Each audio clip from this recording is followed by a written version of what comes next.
Kuna mtu hapa naambiwa anaitwa Beth hapa kwa social protection. Apparently kila mtu akimuona anaanza kutetemeka. Anakuja hapa kusumbua watu na kuwatusi na maneno kama hiyo. Mambo ni matatu. Abadilike, ahame ama aende mbinguni. Sawa. Ndio. Anaitwa Beth hapa kwa social protection. Na nikikuja hapa tukianza hiyo hafla kesho, na nimekuja hapa amepotea. Nikikuja hapa kesho tukienda Rwafura, sitaki kumpata hapa kwa hiyo ofisi.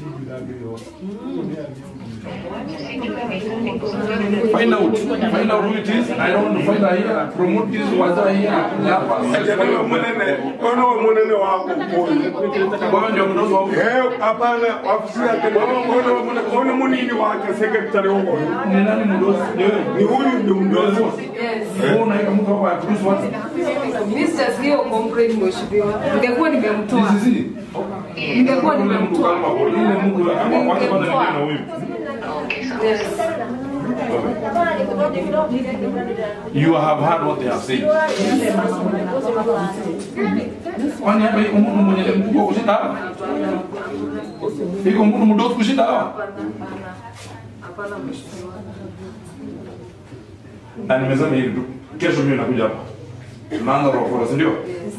Wacha nisikie maneno tena. Utaniambia huyo ni mtu mgani? Anakuja hapa anakuwa mkubwa kushinda wananchi. Hata atatoka tu leo. Sahi. Sitaki kumuona hapa nikuja kesho. Umesikizana? I don't want to find her here. Atoke. Sasa kwenda kabisa. Twende.